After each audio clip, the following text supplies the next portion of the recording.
श्री भगवद गीता से प्रेरित एक कथा, अर्जुन का आत्मबोध। कुरुक्षेत्र का महायुद्ध प्रारंभ होने ही वाला था। चारों ओर शंखनाद हो रहे थे। योद्धा अपनी अपनी सेनाओं के साथ युद्ध के लिए तैयार थे। पांडवों और कौरवों की सेनाएं आमने सामने खड़ी थीं। परंतु तभी अर्जुन के मन में गहरा संदेह और मोह उत्पन्न हुआ। अर्जुन ने अपने सारथी श्री कृष्ण से कहा, हे माधव, मेरे अपने ही बंधु बांधव इस युद्ध में मेरे सम्मुख खड़े हैं। मैं कैसे अपने गुरुजनों, भाइयों और रिश्तेदारों का वध कर सकता हूँ? ये युद्ध मुझे अधर्म प्रतीत होता है। अर्जुन के मन में उठ रहे प्रश्नों को सुनकर श्री कृष्ण मुस्कुराए और प्रेम पूर्वक बोले, हे अर्जुन, तुम मोह में फंस रहे हो। ये शरीर नश्वर है, आत्मा अमर है। जो जन्मा है उसकी मृत्यु निश्चित है। तुम केवल अपने धर्म का पालन करो।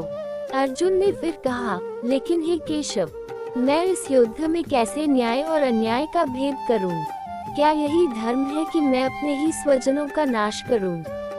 श्री कृष्ण ने उत्तर दिया, हे पार्थ, धर्म केवल मोह से नहीं अपितु कर्तव्य से निर्धारित होता है। तुम एक क्षत्रिय हो और तुम्हारा कर्तव्य है कि तुम अधर्म के विरुद्ध युद्ध करो। तुम्हें फल की चिंता नहीं करनी चाहिए, केवल कर्म करते जाओ। इस पर अर्जुन ने पूछा, हे गोविंद, यदि मैं मोह को त्याग दूं, तो भी यह कैसे सुनिश्चित करूं कि मैं सही मार्ग पर हूं? श्री कृष्ण बोले, सही और गलत का निर्णय मनुष्य की बुद्धि से नहीं, बल्कि भक्ति, समर्पण और निष्काम कर्म से होता है। जब मनुष्य अपने कर्म को भगवान को अर्पित कर देता है और किसी भी प्रकार के लाभ हानि की चिंता नहीं करता, तब वह सच्चे धर्म को प्राप्त करता है।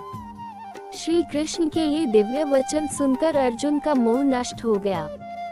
उसने धनुष उठाया और पूर्ण विश्वास के साथ युद्ध के लिए तैयार हो गया। शिक्षा, इस कथा से हमें ये सीख मिलती है कि हमें अपने जीवन में मोह और संदेह को त्याग कर अपने कर्तव्य का पालन करना चाहिए। श्री कृष्ण हमें बताते हैं कि सही और गलत की चिंता किए बिना निष्काम भाव से कर्म करना ही सच्चा धर्म है।